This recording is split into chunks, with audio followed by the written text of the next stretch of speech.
Welcome to Electing the President, from Election Day to the Joint Session. I'm Trevor Potter, the president of Campaign Legal Center. Thank you all for joining us today. CLC is a national nonpartisan organization working to advance democracy through law at the federal, state, and local levels.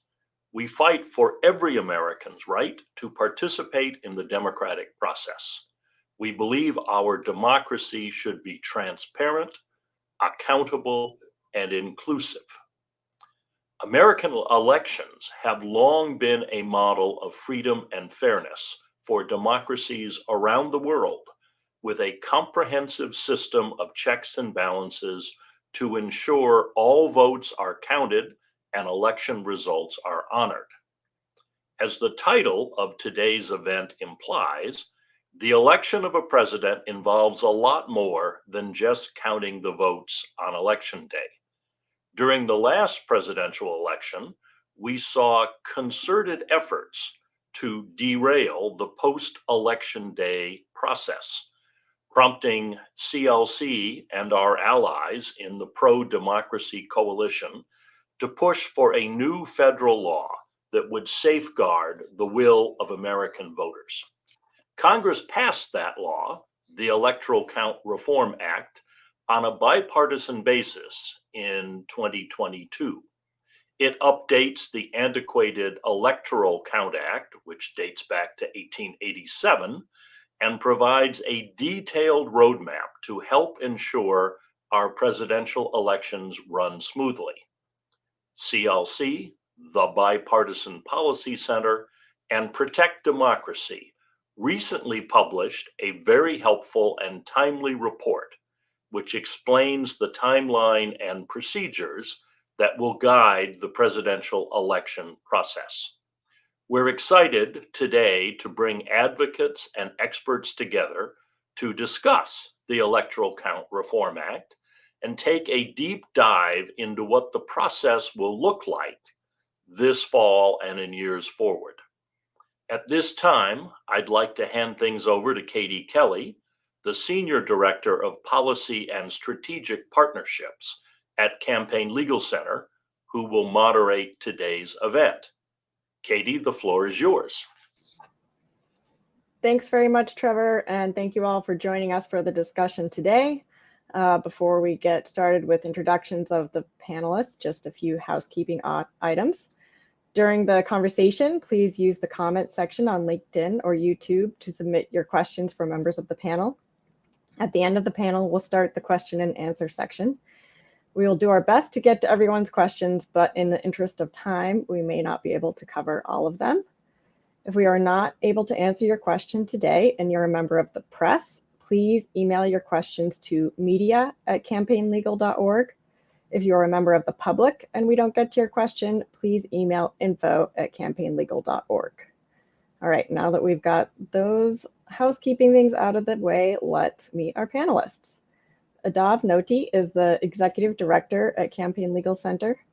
Adav coordinates all of CLC's operations and programmatic activities, overseeing CLC's efforts to protect elections, advance voter freedom, fix the campaign finance system, ensure fair redistricting, and promote government ethics. Adav has conducted dozens of constitutional cases in trial and appellate courts and the United States Supreme Court. He also advises members of Congress and other policymakers on advancing democracy through legislation. Next, we have Holly Idelson, a policy strategist at Protect Democracy. Holly advocates for democracy reforms to promote the rule of law, uphold separation of powers, and advance voting rights and election administration. Her work focuses on reform proposals before Congress and the executive branch. Before joining Protect Democracy, Holly worked as a senior counsel for the Senate Homeland Security and Government Affairs Committee in the House as chief counsel to Rep. Jamie Raskin of Maryland. And finally, we have Michael Thorning, Director of Structural Democracy at the Bipartisan Policy Center. At BPC, Thorning's work has spanned democracy, governance, and elections, including creating the Healthy Congress Index, co-leading task forces on federal oversight, spearheading work to modernize Congress, and engaging the business community in election issues. Prior to joining BPC, Thorning worked on Capitol Hill for Senators Jeff Bingaman and Tom Udall, where he focused on campaign finance and election reform, Senate rules and congressional reform, and judiciary, civil rights, and civil liberties issues. Thank you, panelists. We're very happy to have you here today and to get into this discussion. I'll give you all a chance to respond to the questions as we go through. Adav, we're going to start this first question with you. And as Trevor mentioned, Congress passed the ECRA in late 2022. As we all know, there are lots of elections bills pending in Congress, some that have made it further than others, but not very many that have passed. So why this one? Yeah, great question. Thank you, Katie, and thanks for moderating, and to my co-panelists for being here today. So why did Congress do this when it is often reluctant to act in areas of democracy?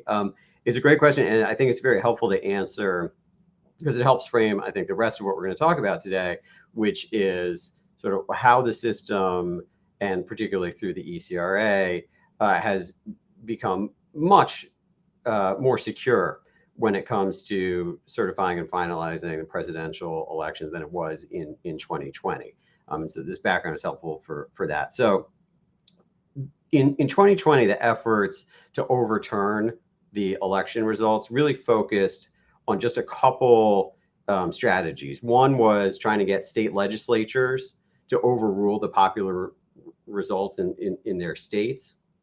And the other was trying to get Congress and or the vice president to basically throw out electoral votes when they were counted in January of 2021. Both of those strategies hinged on the existing law at the time, the Electoral Count Act. They were grounded fundamentally in the old and sort of ambiguous language of that act. So coming out of January 6, 2021, when members of Congress were in a very personal way attacked, right? They were chased through the halls of Congress by a mob who was under the impression that the members of Congress, had the authority to change the election results, which they didn't under that pre-existing law. But there had been an effort to exploit those ambiguities to convince people that Congress could do that. And so members of Congress on a bipartisan basis said, this is not a situation we ever want to be in again, where there's a concerted effort to drum up a sense that we can just overrule the election results whenever we want. And so that bipartisan consensus in Congress that Congress didn't want to be in that position ever again was the sort of impetus for generating what ultimately became the Electoral Count Act. Thanks, Dav. Holly, I'd like to hear from you on this too. Thanks so much. And thanks, Campaign Legal Center, for hosting this on this really important piece of legislation. And as Adav and others indicated, it's kind of a good news story of Congress stepping forward on a bipartisan basis to safeguard our democracy. So, following up on Adav's, the picture that he excellently painted of some of the confusion with the ambiguities of the dated law, what the ECRA does at several key points is add clarity and maybe some extra guardrails. So starting with Election Day, the new law makes clear November 5th, it's Election Day. That's when the presidential electors are selected under the law, state laws in place on that day. The only exception would be if you had some extraordinary catastrophic event like a extreme weather event or extreme terror attack, and there is then a very small provision where you could modify the voting period to accommodate that. But that's something that does not typically happen. It's not expected to happen. It's a narrow exception. And this language replaces something that was intended to do the same thing, but because it was written in a somewhat vague way and talked about a failed election, was misperceived or misrepresented to potentially open the door to saying, hey, we didn't like the way the election went, it was fraudulent, we can do something different. So election day voting, narrow exception for emergencies. Then December 11th is the new statutory deadline for states to certify their election results and basically say whose electors get to go vote in the Electoral College. This strengthens what had been a safe harbor deadline, a little bit squishier. This is a firm statutory deadline, and it makes it clear who does it. It's the governor, unless the state law specifies another executive to do it. Some more clarity there as well. Then it adds a new expedited federal court, a 3-judge court that would hear a situation that we hope doesn't arise, but if there is an allegation that the governor or other certifying official either didn't certify or made an improper certification, there is this expedited jurisdiction for the court to step in and correct, order that a corrected certificate be issued, or a certificate if there was no certificate. And that all needs to happen quickly because then you get to the Electoral College on December 17th. That is sort of as it has been. Electors meet in their representative states and vote, send the results to Congress. Fast forward, January 6th is the joint session of Congress to count those votes. The changes there are, one, clarifying that the vice president who sits in charge of the session in their capacity as president of the Senate, it is a ministerial role. They do not get to decide themselves what gets counted or how. It's a ministerial role. And then Congress has limited grounds to raise objections. There are 2 specified objections in the statute, either that the results are not lawfully certified for some reason, or that the specific electoral votes were not regularly given. And in the past, it only took 1 member of the House, 1 member of the Senate to raise an objection that would then have to be considered by both chambers.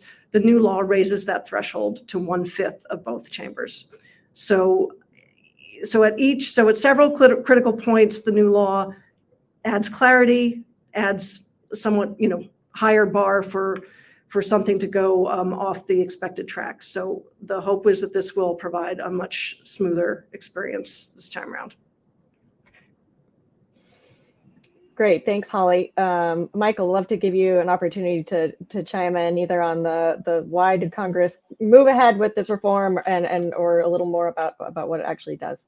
Yeah, absolutely. I think something that's really important to emphasize here about why Congress was able to act. I think you set up the conversation very well in pointing out that, it is not just any bill that gets through Congress. There's already a limited number that are, passed and sent to the president. But it's pretty rare that Congress is able to come together on a bipartisan basis on voting and election issues. Voting and elections have mostly been a flashpoint, a division point for the 2 parties. What happened here was that the 2 parties really came together, led by Senator Joe Manchin of West Virginia, a Democrat, Senator Susan Collins of Maine, a Republican, and a gang of other senators. And, they negotiated from the beginning from a point of wanting to ensure that they could craft a solution that was going to be lasting, that was going to be effective, and that could get the support, not just of one party, but of both parties, and pretty broad support at that. And they were successful in doing that. And that is really how we got this law from one perspective, was that, we passed something that should be durable, and I think speaks to, the interests of both parties here. And so I think it's something that, like the original Electoral Count Act, should have lasting effect, even as, we go through some fairly turbulent, times of partisanship. Right, and I think that the durability is a good point too. The prior ECA was on the books for more than 130 years. I don't know if we could expect this one to remain as long as the old one, but certainly this is not a law that it has been amended many times in our history. Turning to the, we are getting a lot of questions and hearing a lot about state certification and a lot of questions about how state certification relates to the ECRA. And Michael, I'm going to have you start with this one. What's the connection there, and how should people be thinking about the state certification process along with the ECRA?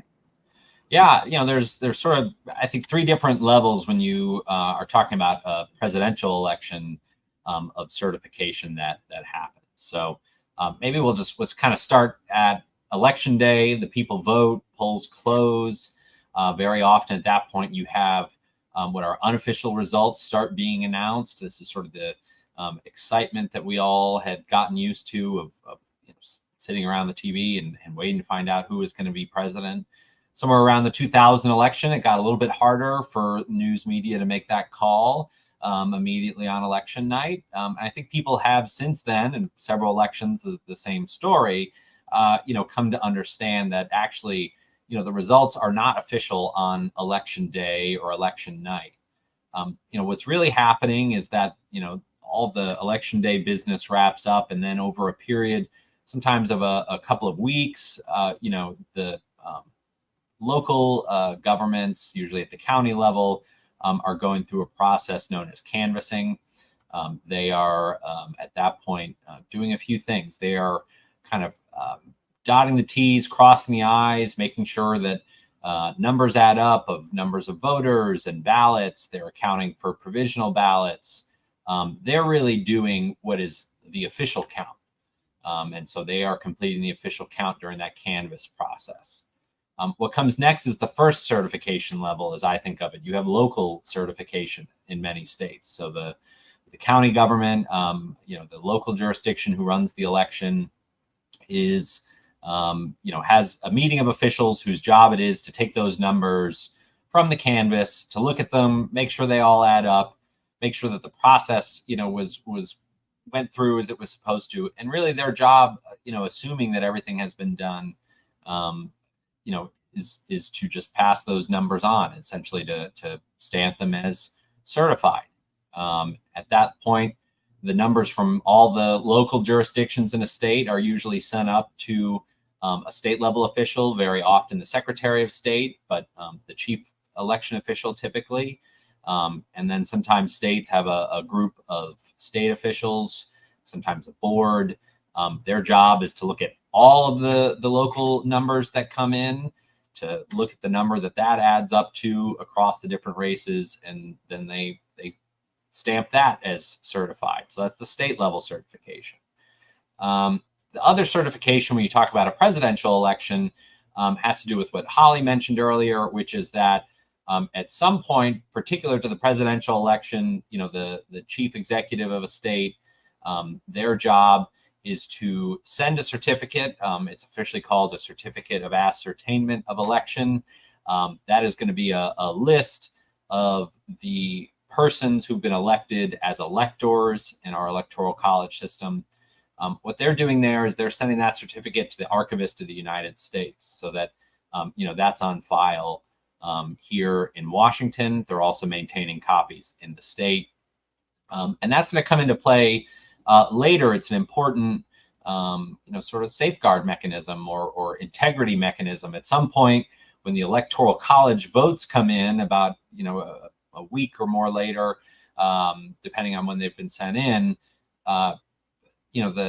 there needs to be a reconciliation, right? Did the votes that come in from the people who are on the list of the certificate of ascertainment? Essentially, are the electoral votes being cast by the electors that the state said were the ones who were elected? And so you sort of have those three levels of certification: local, state, and then at the presidential level for the presidential election and the electors. Thanks, Michael. Adav, Holly, anything to add on that? Yeah, I mean, I think part of why certification is so sort of like in the news right now, and particularly its connection to the ECRA, is being driven by, it's being driven a little bit by external events, but it goes back to what we were saying at the beginning about what the ECRA did. So the ECRA really shut down the avenues of attempted, overturning the election from 2020. State legislatures aren't an option anymore. Congress isn't really an option anymore. So what we have, and there are folks who are, pretty clearly trying to lay the groundwork for potentially challenging the results. They, for whatever reason, have identified certification, and particularly, as Michael described, sub-state level certification, in most places county level certification, as the sort of vector for this effort. Because the ECRA, also changed some of the certification procedures and provided a backstop in the event of non-certification. That's not going to work either. But I think that's the reason that certification is sort of the hot topic right now, because that is where the groundwork is being laid at those county boards. Yeah, and just to add, and as Adav said, there is the backstop of the federal court process, but the December 11th deadline is, for good reason, a firmer deadline than in the preceding laws. So it is putting a premium on states getting their act together to get things straight by then and do it in the proper order, which has been the case in the past. It really should not be a problem if folks are proceeding, under the proper procedures, but it does, present a little bit more exigency about timeliness. And so that is putting, I think, also a little bit of focus on the certification process. Great, thanks for that. And Holly, you did a great job covering at the beginning the many ways that the ECRA updated the ECA, but now that we have talked about the December 11th deadline a couple of times, I want if you could say a little bit more about why that change and why that was such an important part of the update here. Well, I'll let Adav help me out on this one, because I know he knows the history more deeply than I do, but it had been a so-called safe harbor deadline that granted a presumption. So it just was not really quite as clear cut as you would ideally want. And as Adav and others have explained, the focus of the new law is to really, you don't want Congress relitigating the election. That was never the intent, and it's not a helpful venue to try to do that. So the focus is to really try to make sure that all the proper procedures, including the state's legitimate post-election procedures, are followed, and anything that needs to be taken to court is taken to court, and it's sorted in time to sort of resolve with that certification. It's firm. It sets a statutory duty for the governor to do it, so you don't want a rogue governor, failing to certify because it didn't come out the way that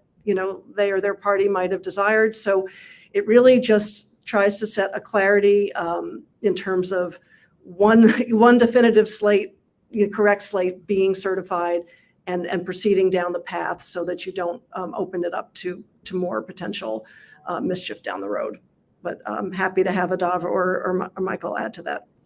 Yeah, I mean, folks may remember that in 2020 there was, the whole phenomenon of fake electors, right? Folks who met and purported to be the Electoral College from their states and purported to send electoral votes in. And that was in part a function of the fact that the old ECA, as Holly said, had an optional, not mandatory, federal requirement for certification. And so there was this arguable ambiguity about how do you know when certification is done? What if it's not done?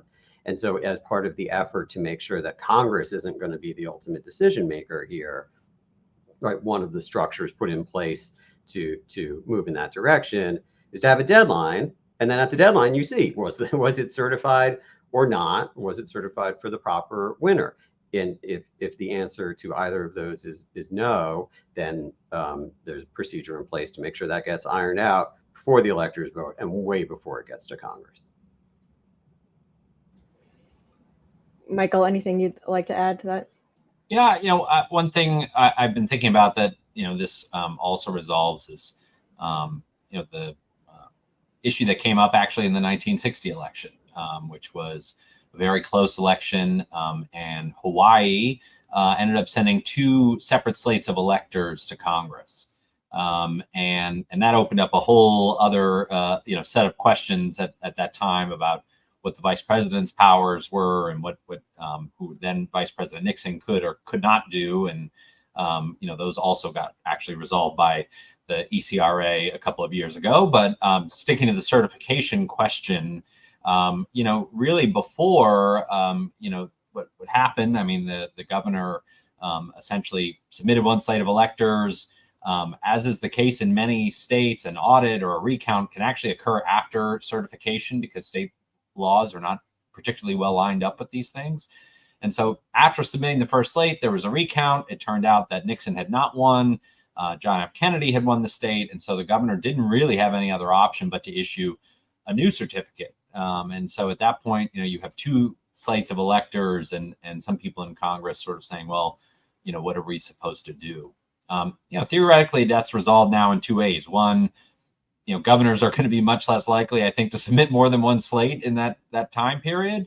But 2, because of this federal court process that Heidi and Adav mentioned, there's a way to resolve that, in a definitive way before the certificate gets, to Congress. Because what the law says is that, if you go through this court process and a court rules, as they may have in the Hawaii case, that, 1 set of electors is not the correct set, it's this other one, you'll have a definitive answer still from that court process of what the actual certified slate of electors is, and Congress will treat that slate as conclusive. So had we had the ECRA maybe in 1960 versus the old version of the law, that ambiguity might never have come up.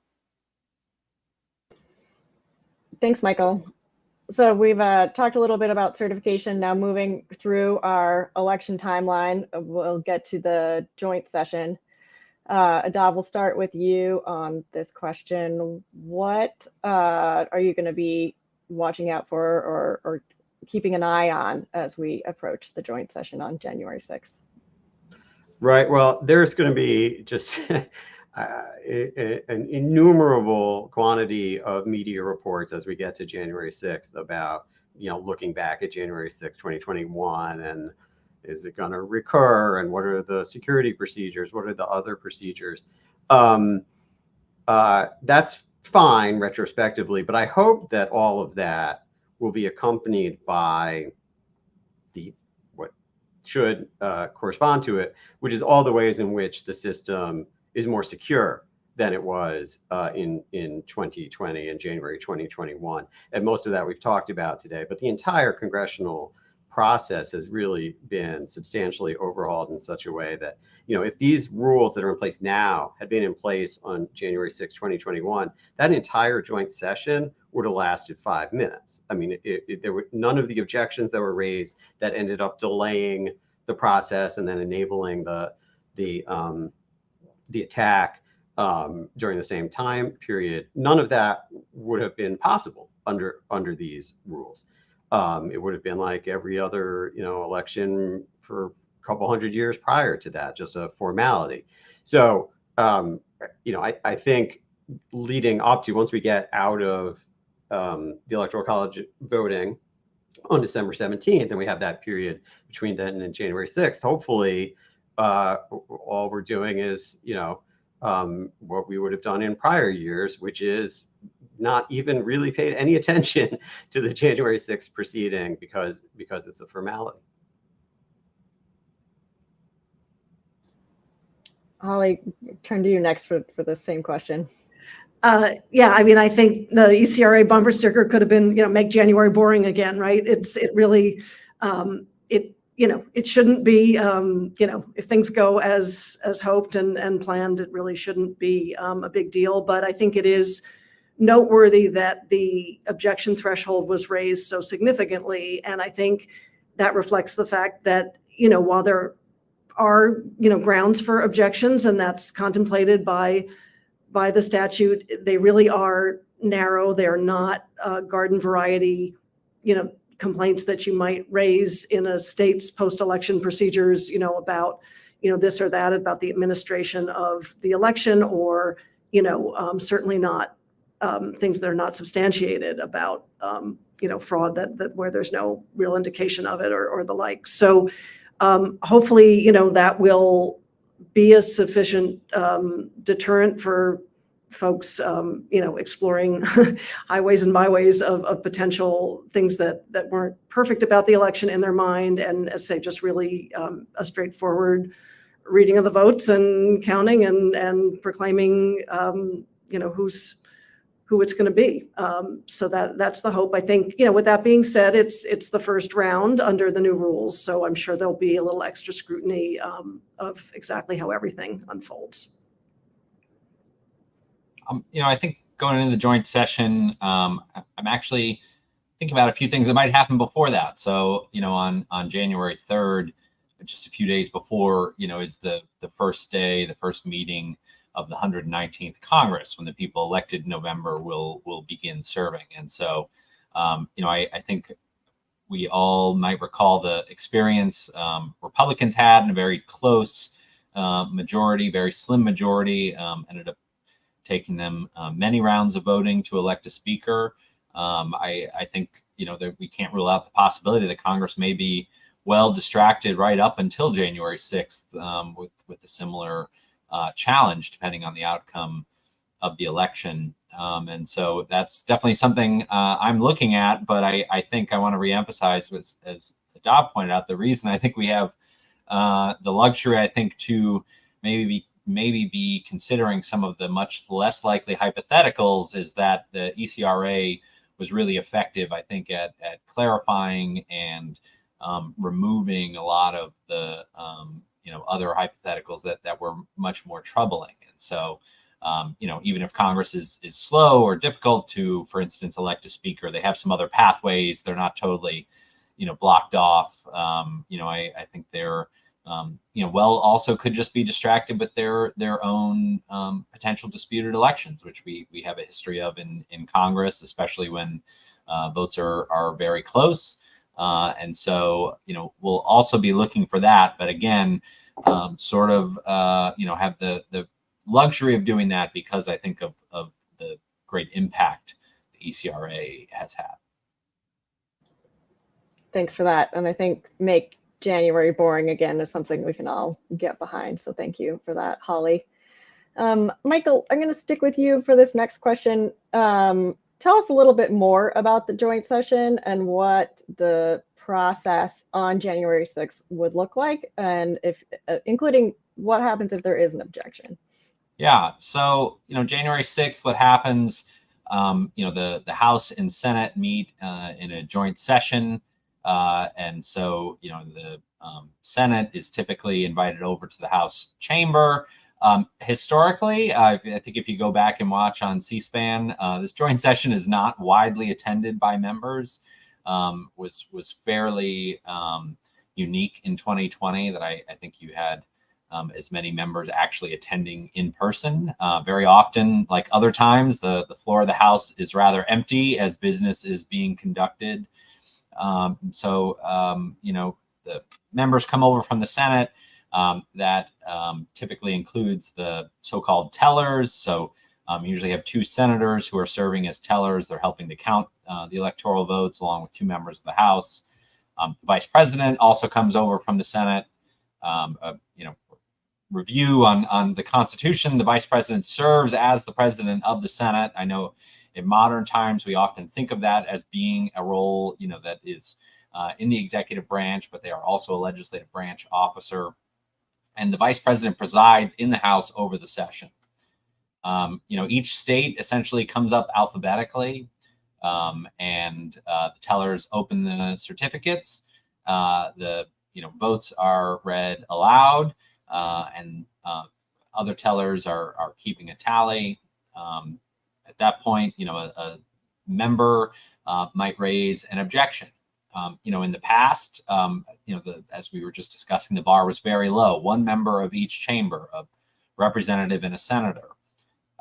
We actually saw some instances, in 2016, several times, Democratic members of the House attempted to object to Donald Trump's election. And it was actually at that point, it was then Vice President Biden several times who, after ascertaining that there was no, accompanying objection from the Senate, that those objections were out of order. And at one time, he, really famously, I think, to discourage Democrats from continuing that, that pattern, he said, off script, it's over. Sort of trying to really reinforce that, look, this is the process. We're sticking to it. And so, but now it's a little more difficult. Now you need 1/5 of the members of each chamber to support an objection. And so if they are able to get 1/5 of the members, the two chambers actually consider the objections separately. So they resolve back to their respective houses, the Senate on its own and the House on its own consider whether or not the objection should stand. And I think it's really clear to understand that, because unless both chambers affirmatively agree that an objection should stand, it does not. And so if you have one chamber that does, one that doesn't, the objection is not sustained. And so this could happen in a few ways. You could have an instance where there's an objection to one elector of a state. It could be multiple electors, or it could be objection to an entire slate from a state. It sort of depends, but they will go through those on a case-by-case basis, come back to the joint session. There's now a really firm time limit on how long these objections can be debated in each chamber. They will come back after they vote, and depending on the outcome, that will be announced. They'll move on to the next state, so on, and until we are through all 50 states and the District of Columbia. Thanks for walking us through that, Holly. Anything to add here? Yeah, thanks. That was excellent picture of what I hope will be the boring session. And the one other adjustment that ECRA made was it clarifies that in the event there is an objection made about one or more electoral votes from a state being not lawfully certified, and if that is sustained by a vote of both chambers, then that number is subtracted from the denominator when it comes time to calculate if someone has won a majority of the electoral votes. So that's something that had been ambiguous in the prior law, and it changes, it might have opened it up to some gamesmanship were that not the case. So we see that as another improvement that was made. And Holly, for those of us who are far away from our last math class, what does it mean why is the denominator issue an important one? I'm really far away from my last math class, but essentially it would, if you kept that full number of electors in the denominator, then it's hard to get to an absolute majority, even if those votes, should not have been counted, and then you fall short of the majority, you could find yourself in a contingent election where the House then gets to vote on who becomes president. By subtracting it from the denominator, it's just kind of taken literally out of the equation, I guess, so to speak. So it would still be possible for one of the candidates to hit a majority. I hope I explained that sufficiently well. I'm sure someone can improve on it. I was just going to add sort of the real life example. I think last Congress, there were several commentators and other figures who, were supposing that one strategy to keep President Biden from getting a majority of states was to object to states that he won, but in keeping the denominator so high, he could never actually get to a majority of the electors that way, and so would move to a contingent election, where I think a lot of people expected, based on the numbers in the House delegations, that the election would go to President Trump, which I think is, really demonstrative, right, of the kinds of outcomes that the ECRA seeks to avoid, which is sort of, the contingent election in the House should be the absolute, last ditch effort. There's no other way to get to who has won the Electoral College. And so, this really ensures that the vote of the people through the Electoral College and through the electors is our primary method of selecting the president. Thank you. Anything to add to that, Adav? All right. Well, I'm sure we have a lot of questions from the audience, so we will turn next to audience questions. All right, I will read the questions, and then feel free to whoever wants to take it, just speak up. If certifying officials claim they can't certify because the count is not done, what is the remedy? I'm happy to start with that, Katie, and it goes back to something I was mentioning earlier. So it sort of depends upon which certifying officials we're talking about. But if in the case of Georgia, where there's dispute and some litigation now about the procedures that are going to be used at the county level to conduct the county level canvass, if that gets delayed or extended, there's plenty of time built in between sort of the deadline for that and then the deadline for state certification, which is set by federal law, to address any disputes that might arise. And to take Georgia in particular, the Secretary of State has made very clear that no matter what the counties do, he's going to hold them to the deadline they have under state law to certify, which again is well in advance of the state certification deadline. So there may be an effort to slow things down a little bit, but in the end, states have their statewide certification deadlines. The folks who are going to be conducting those in all of the states that could even conceivably be close are quite dedicated and reliable folks who are going to perform their jobs in a timely fashion.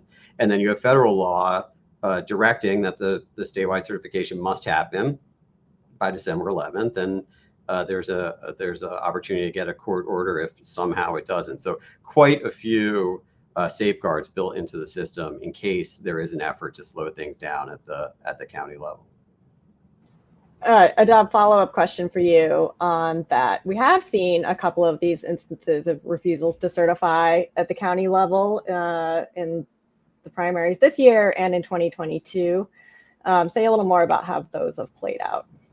Yeah, so there have been some efforts. I think they were essentially sort of test runs or trial balloons at this county non-certification strategy. We saw an effort, one county in New Mexico, one in Nevada, a couple in Colorado, either declined to certify an election or say that they were going to not certify an election. And in all of those test runs over the last few cycles, either the statewide election official stepped in and directed the certification, in which case the county conformed, or the state courts were invoked and issued orders directing that certification. And again, the counties conformed. And even if in each of those situations, if the county had remained sort of recalcitrant, there were fallbacks in place to ensure that whoever was blocking that certification could either be removed from office or replaced or overruled. So those efforts were tried and they did not succeed anywhere, and I don't expect them to succeed again this year. Thank you. Let's move to our next question from the audience. What are the remaining risks of the 12th Amendment being invoked on January 6th?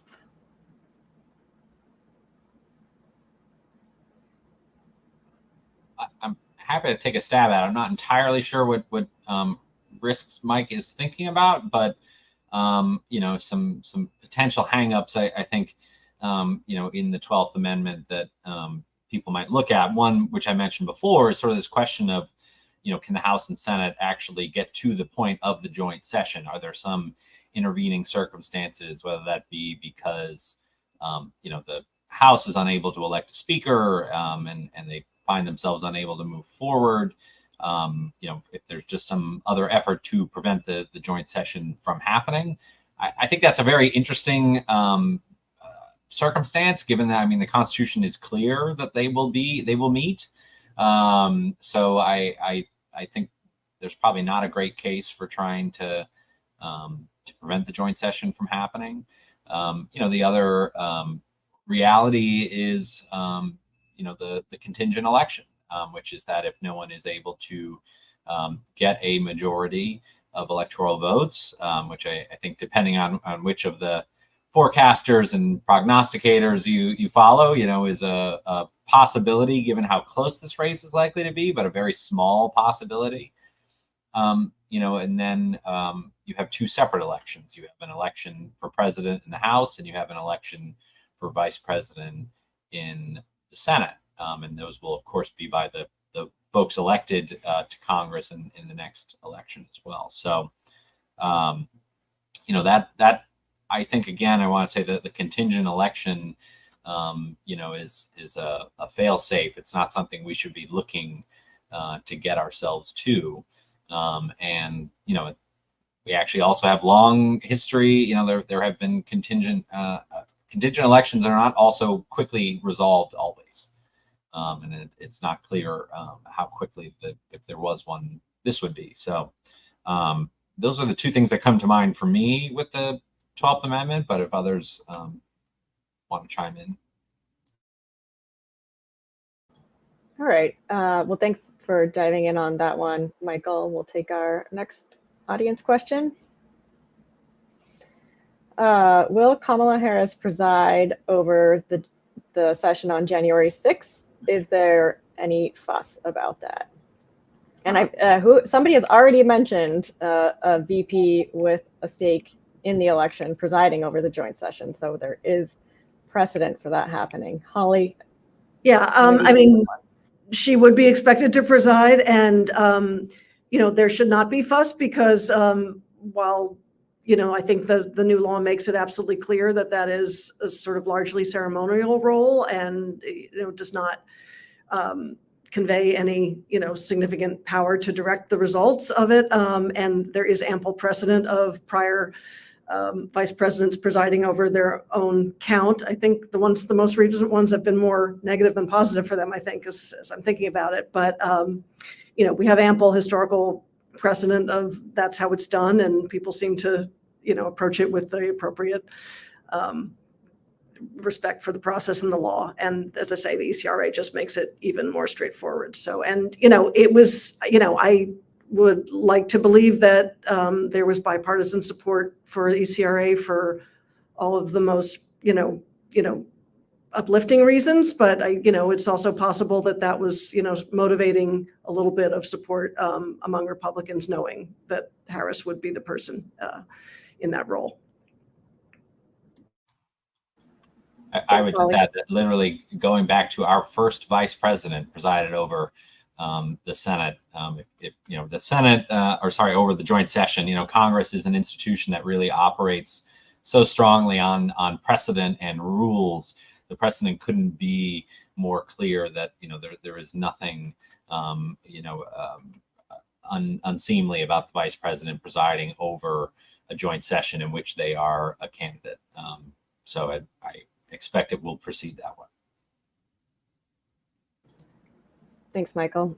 We'll take one more audience question.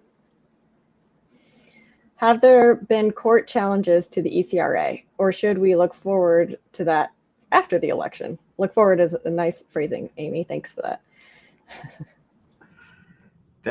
Hi, Amy. Thank you for the question. There have not been, to my knowledge, there have not been any challenges to the ECRA in court. Wouldn't necessarily expect there to be. The ECRA modified a statute that had been on the books, as we've noted here today, for 130, whatever, it was almost 140 years. without ever being challenged. So it would be quite a change in precedent for somebody to take the position now that for some reason there's a problem with legislating in this area. And then, even if somebody were to bring a challenge along those lines, the Constitution clearly directs Congress to perform this function, to perform the function of, counting the electoral votes, and also explicitly gives Congress certain authority when it comes to setting, for example, the timing rules for presidential elections, which is, Holly covered some of the ways in which the ECRA really tightens that up. So, everything that it does, it being the ECRA, is, pretty squarely within authorities and duties that the Constitution explicitly provides to Congress, and the ECRA carries those out. So it would be quite a stretch, to put it mildly, for somebody to challenge the lawfulness or constitutionality of the ECRA at this point, I think. Thanks, Dav. All right, we are rapidly coming to the end of our hour here. Before we wrap up for the day, I'd also like to note that if you want to hear more about the ECRA, we have an episode, that CLC has an episode about the ECRA in our podcast, Democracy Decoded.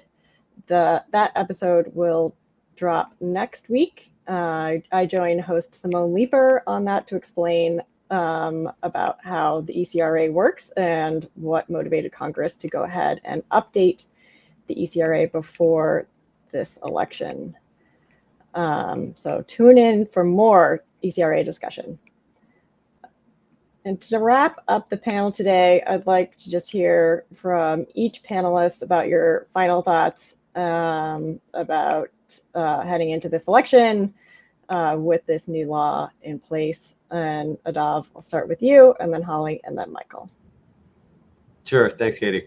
I think from my perspective, the takeaway is, we've heard, if you read the coverage of this year's election, you hear a lot of discussion about how sort of the efforts to overturn the election in 2020 were kind of scattershot and not well organized and not well planned, and that, the folks who worked on those efforts have had kind of, 4 years to perfect them and to come up with better strategies. And to some extent that's true, but those of us who work on protecting and securing elections have had that time also, and have used it, I think, quite well.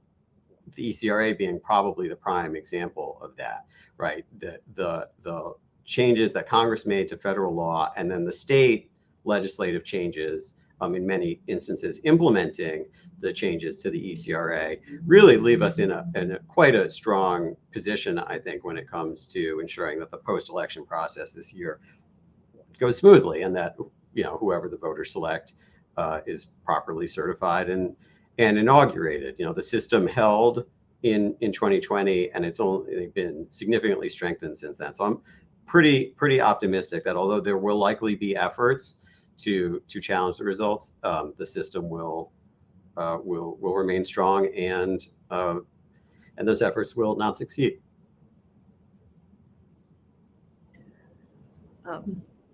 Thanks. I guess I'm sort of have feeling gratitude that Congress did, come together on a bipartisan basis to do this. I think they were smart to do it in 2022 when we didn't know who the nominees were going to be at that point. We didn't, so they did it under a veil of ignorance in terms of who would hold the exact levers. And I think that they did it in the spirit of strengthening our democracy and trying to remove any dangerous ambiguities. And so, it was a very thoughtful effort. I know that, a lot of hard work went into it. It's not an easy, the old law was not easy to parse. And there was a lot of careful thought that went into how to improve upon it. I think as Adav, has said, I think it's left us in a much stronger place. That being said, it will be the maiden run of this law in a presidential election, and we don't know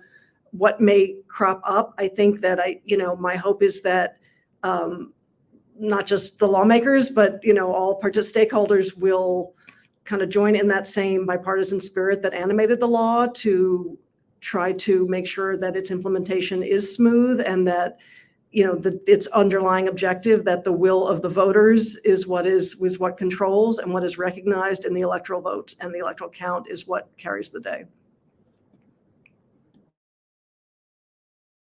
Thanks, Holly. Michael.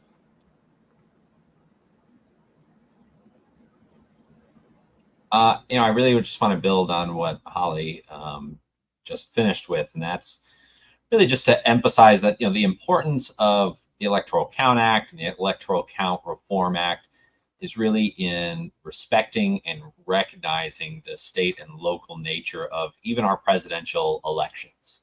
You know, we have not one presidential election, we have 51 individual presidential elections. And, you know, the purpose of the ECRA, I think, is to reinforce that it's not meant for Congress to second guess or impose its own judgments on state and local processes. You know, the states carry out their individual elections for president, certainly subject to federal law, state law, you know, court rulings. But at the end of the day, that is where the elections are occurring, and Congress's job is simply to count the votes when they come in.